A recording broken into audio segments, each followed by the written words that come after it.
Okay, so have you ever tried to get a nut like this in a real tight spot?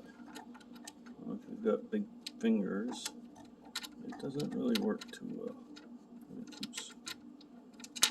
It keeps falling off, and so I discovered a trick.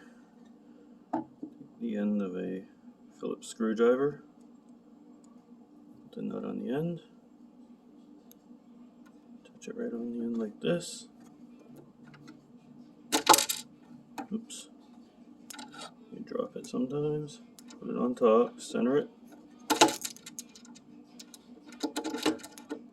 You just need to get it started a little bit, then you can twist it on with your finger. Too easy. I fought with that nut for about 2 minutes before I accidentally touched it with the Phillips, and it automatically centered it like this, and then I was able to just spin it on. Hope this helps for any future projects.